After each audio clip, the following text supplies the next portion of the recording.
नमस्कार साथियों, आज मेरे साथ उपस्थित हैं सपनावत के अध्यापक श्री राजमणि पाम जी, जो अटेवा एक संगठन बनाया गया है, उसके हापुड़ के डिस्ट्रिक्ट अध्यक्ष भी हैं। जितनी जानकारी हमें है, ये संगठन शिक्षकों व सरकारी कर्मचारियों के हित में कार्य करता है। बाकी प्रश्न जानते हैं राजमणि जी से। सर नमस्कार। नमस्कार सर, बहुत बहुत धन्यवाद। आपका स्वागत है हमारे शो में। बहुत बहुत धन्यवाद सर। ये अटेवा क्या है, थोड़ा विस्तार से हमारे दर्शकों को बताएं और ये किस प्रकार से कार्य करता है। सर, ये शिक्षकों और कर्मचारियों के हितों के लिए एक संगठन बनाया गया था 12 जनवरी 2013 को, और इसके प्रदेश अध्यक्ष श्री विजय कुमार बंधु जी ने इस उद्देश्य से इसका गठन किया क्योंकि 2004 में सरकारी कर्मचारियों और शिक्षकों की पुरानी पेंशन जो है हमेशा के लिए जो है ख़त्म कर दी गई।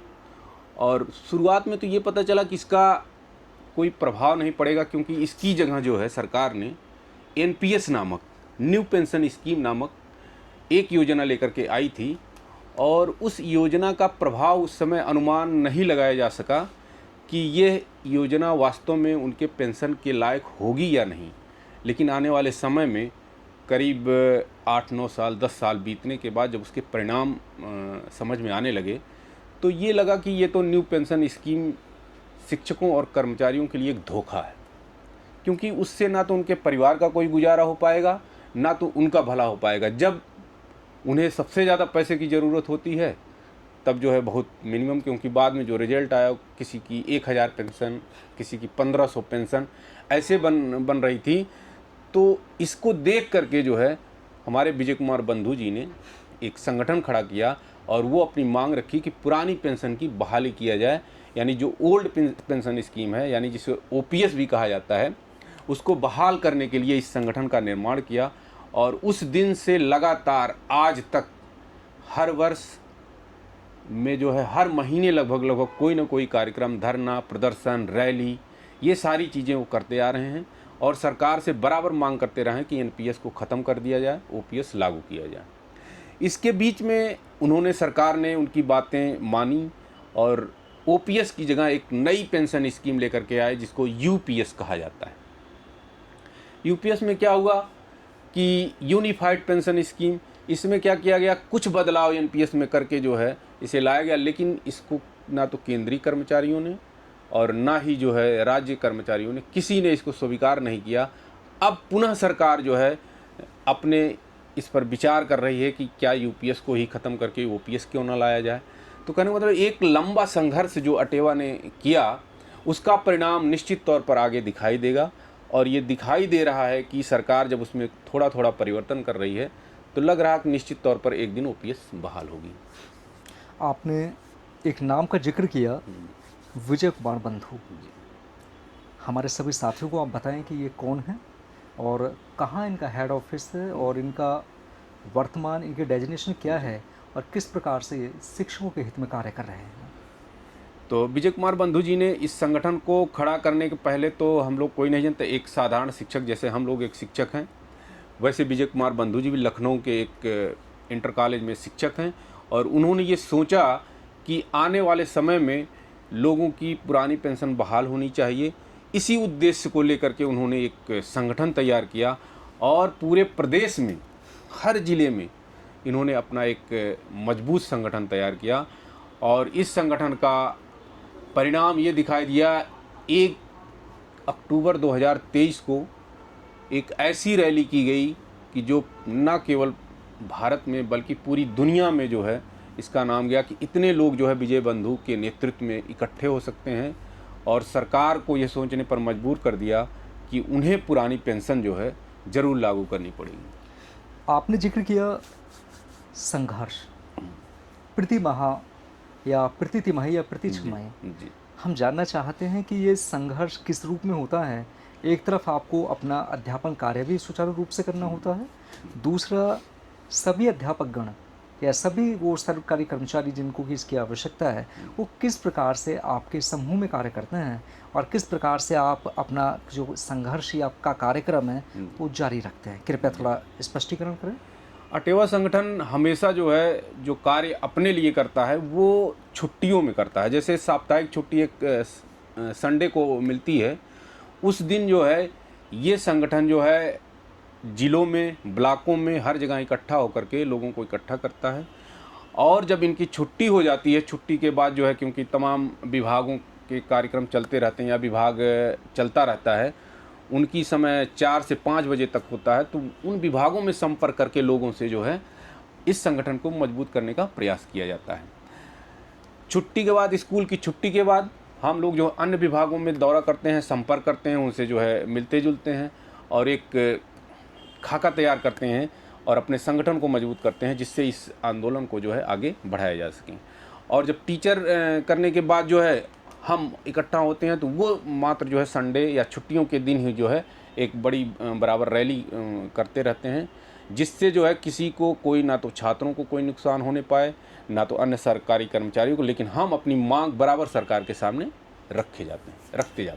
तो क्या सभी अध्यापकों को जोड़ने का कोई व्हाट्सएप ग्रुप भी है? और बाकी जो अध्यापक या कोई भी सरकारी कर्मचारी आपके इस ग्रुप के साथ जुड़ना चाहें, तो वो कौन सा नंबर है जहां से संपर्क करके जोड़ा जा सकता है, या क्या वो तरीके हैं? हमारे जो संगठन है वो हर ज़िले में जो है एक ज़िले की कार्यकारिणी बनाई गई है और ज़िले की कार्यकारिणी के साथ साथ ब्लॉकों की कार्यकारिणी बनाई गई है। तो जैसे अगर हम हापुड़ ज़िले की बात करते हैं, तो हापुड़ ज़िले का एक संगठन है अटेवा पेंशन बचाओ मंच हापुड़, और उसमें लगभग 800 लोग जो है आज वर्तमान में जुड़े हुए हैं।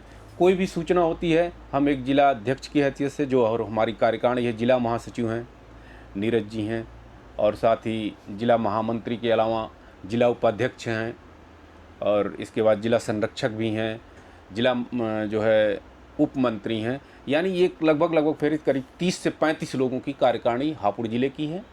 और इसके बाद हम ब्लॉक कार्यकारिणी का भी गठन किए हैं, एक ब्लॉक का भी गठन किए हैं। तो इन दोनों का अलग अलग व्हाट्सएप ग्रुप है और उसमें हम जो है एक दूसरे को जोड़ते जाते हैं, और कोई भी सूचना होती है तो हम उन्हें देते जाते हैं।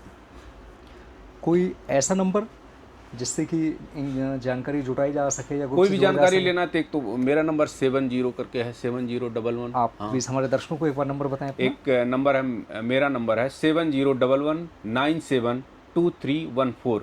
इस नंबर पर अटेवा के बारे में कोई भी जानकारी आप प्राप्त कर सकते हैं। और इसके अलावा भी कई नंबर हैं, जो भी हमारी कार्यकारिणी है उनके सारे नंबर हम जो है डिस्प्ले कर सकते हैं, वो ग्रुप में भी बता सकते हैं। तो ऐसे किसी नंबर से संपर्क करने में जो है ये नंबर आपको सारी सूचनाएं उपलब्ध करा सकता है। काफ़ी समय आपको संघर्ष करते हुआ, मैं समझता हूँ कि तकरीबन 13 वर्ष आपके व्यतीत हो चुके हैं, तो इसमें एक मोटी धनराशि भी इन्वेस्टेड होती होगी जी। जब आप अपने सभी शिक्षक गणों को या सरकारी कर्मचारियों को एकत्रित करते हैं, तो कहीं ना कहीं खान पीन या पानी की व्यवस्था करने में एक मोटा पैसा भी खर्च होता है। तो इस पैसे की व्यवस्था कैसे करता है आपका संगठन? इसकी व्यवस्था हम लोग जो है प्रत्येक वर्ष सहयोग सदस्यता चलाते हैं, कि माने एक निश्चित राशि ली जाती है, जैसे 100 रुपये कहीं से 200 रुपये जो है प्रति व्यक्ति साल भर में जो है वो सहयोग राशि प्रति शिक्षक या प्रति व्यक्ति है। वो अच्छा। शिक्षक भी हो सकता है, उस कर्मचारी भी हो सकता है, सरकारी अधिकारी भी हो सकता है, कोई भी है, तो उससे सदस्यता सहयोग लिया जाता है प्रति व्यक्ति से 200 रुपये साल भर में। और ऐसा नहीं कि पूरे ज़िले में हर सरकारी कर्मचारी, हर शिक्षक से ले लिया जाए। कोशिश यही रहती है कि जो सदस्य बनना चाहते हैं उन्हीं से ही ये पैसा लिया जाता है, और इसी पैसे से जो है हम पूरे संगठन को भी मैनेज करते हैं, और कोई कार्यक्रम करते हैं तो उसी पैसे का इस्तेमाल वहाँ पर करते हैं। 13 वर्षों से आप संघर्ष कर रहे हैं जी, और सरकार ने अभी तक आपकी मांगें स्वीकार नहीं की। बिल्कुल। ऐसे में आपको क्या दिखता है, या आपकी जो रणनीति है वो क्या है, जिससे कि सरकार आपकी मांगें पूरी कर सके? जी बिल्कुल, अभी तक जो संघर्ष किए हैं उसमें जो सरकार ने बदलाव किया है, उससे हमें उम्मीद जगती है कि आने वाले समय में सरकार खुद ओपीएस बहाल करेगी। कारण ये है कि शुरुआत में इन्होंने 2004 में जैसे एनपीएस लाया था, एनपीएस का परिणाम आज सरकार खुद स्वीकार कर चुकी है कि ये जो है किसी भी शिक्षक या कर्मचारी के लिए एनपीएस पर्याप्त नहीं है।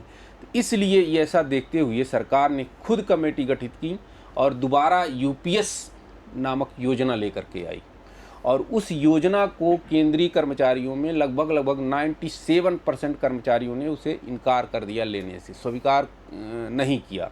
इसी प्रकार राज्य कर्मचारियों ने भी उसको इनकार कर दिया। तो इससे ये उम्मीद बनती है कि अब सरकार पुनः इस पर विचार करेगी और आने वाले समय में ओपीएस बहाल करेगी। आप देखते हैं कि पेंशन उस व्यक्ति का एक अधिकार है या उस व्यक्ति की कमाई हुई इनकम का एक वो हिस्सा है जो व्यक्ति सरकार को सेवा देता है। किंतु हमने कई केसेस में देखा है कि उस व्यक्ति की मृत्यु हो जाती है, उसके बाद उनकी पत्नी के बाद उनकी पुत्र या पुत्रवधू, और उसके बाद भी कई प्रकार के केसेस ऐसे देखे गए हैं कि पेंशन कंटिन्यू रहती है, जिससे कि सरकार पर आर्थिक बोझ बनता है। तो क्या इस प्रकार की समस्याओं को भी आपके समूह के माध्यम से दूर किया जा सकता है? क्योंकि जब तक ये आर्थिक बोझ बना रहेगा, सरकार यही प्रयास करेगी कि पेंशन वहीं तक दी जाए जहाँ तक कि इस व्यक्ति का संबंध है। तो इसमें आपकी क्या रणनीति रहती है? क्या आपको दिखता है कि ऐसे में आपका जो उद्देश्य है उसकी पूर्ति संभव है? बिल्कुल, आपकी बात बिल्कुल सही है। आपका सवाल बहुत वाजिब है कि रिटायर होने के बाद कर्मचारियों को पेंशन देना क्या आर्थिक बोझ है? तो अटेवा संगठन का ये मानना है कि ये किसी प्रकार का जो है आर्थिक बोझ नहीं हो सकता, क्योंकि सरकारें जो हैं अनर्गल तमाम जगह ऐसे पैसे खर्च कर देती है, तमाम उद्योगपतियों के जो है राइट ऑफ, उनके लोनों को राइट ऑफ कई लाख करोड़ रुपए राइट ऑफ कर देती है। तो इन सारी चीज़ों को देखते हुए अगर इनके 30-35 साल की सेवा को देखा जाए, इनके मान सम्मान स्वाभिमान को देखा जाए, तो वो जो है एक आर्थिक बोझ ना हो करके बल्कि जो है एक अर्थव्यवस्था को चलाने वाली व्यवस्था हो सकती है। क्योंकि आज अगर हम देखें, कोई भी व्यक्ति अगर पेंशन पाता है तो निश्चित तौर पर वो एक पैसा सेविंग में नहीं जाता, बल्कि सारा पैसा उसका मार्केट में जाता है। चाहे वो अपने बच्चों के खर्च के लिए करे, चाहे खुद के खर्च के लिए करे, चाहे अन्य लोगों के खर्च के लिए, तो सारे पैसे वो क्या है मार्केट में डाल देता है। इससे इकोनॉमी क्या है रन करती रहती है। तो पेंशन जो है इनका कर्मचारियों का, शिक्षकों का मौलिक अधिकार बन चुका है, इसे देना चाहिए। इससे सरकार पर किसी प्रकार का कोई आर्थिक बोझ नहीं पड़ेगा। इस वर्ष में आपका जो ये संगठन है वो कौन सी रणनीति तैयार कर रहा है जिससे कि सरकार को प्रेशराइज किया जा सके या सरकार से अपनी मांगों को मंगाया जा सके? क्या आपकी ऐसे रणनीति तैयार की जा रही हैं और कब कब ये कार्यक्रम हो सकते हैं? क्या आपकी रणनीति है, कृपया थोड़ा सा बताएं। तो अटेवा ने इस वर्ष जो है सबसे बड़ी रणनीति बनाई थी। जून 2026 में उन्होंने जन जागरण यात्रा निकाली और करीब 7 जिलों में करीब 18,000 किलोमीटर तक उन्होंने यात्रा की और गांव-गांव, कस्बों तक वो गए और लोगों को बताने का प्रयास किए कि भाई वो ओपीएस जो है सरकार के लिए या शिक्षकों और कर्मचारियों के लिए कितना ज़रूरी है। इसके अलावा दूसरी है 10 जुलाई से लेकर के 15 अगस्त तक हमारा जो है जागरूकता अभियान चलेगा और सदस्यता सहयोग चलेगा। ये दोनों कार्यक्रम जो है 10 से 15 अगस्त तक, और इसके बाद 21 अगस्त को हर ज़िले पर तिरंगा यात्रा जो है निकालने का जो है कार्यक्रम है। अटेवा संगठन लगभग 75 जिलों में हर जिला कार्यकारिणी, जिला मुख्यालय पर जिलाधिकारी को जो है ज्ञापन देंगे और ये बताएंगे तिरंगा यात्रा के माध्यम से कि ओपीएस जो है कितनी ज़रूरी है। इसके अलावा लास्ट एक बड़ा कार्यक्रम 25 सितंबर को रखा गया जो लखनऊ में महारैली किया गया है और इसमें लगभग 75 जिलों के साथ साथ हो सकता है पूरे देश से लोग जो है वहाँ पर इकट्ठा हों और सरकार को ये बताने का प्रयास करें कि शिक्षकों और कर्मचारियों के उनके मान सम्मान और स्वाभिमान को ओपीएस के द्वारा लौटा दीजिए। और जैसा आपने एक उत्तर प्रदेश सरकार से मांग रखी गई कि उन्होंने जो है कैशलेस सुविधा का जो है जो ये दिया, इसका जो है अटेवा ने बहुत ज़बरदस्त तरीके से स्वागत किया है। और साथ ही साथ अगर पुरानी पेंशन बहाल करती है तो निश्चित तौर पर जो है सरकार के सहयोग में अटेवा हमेशा खड़ा रहेगा।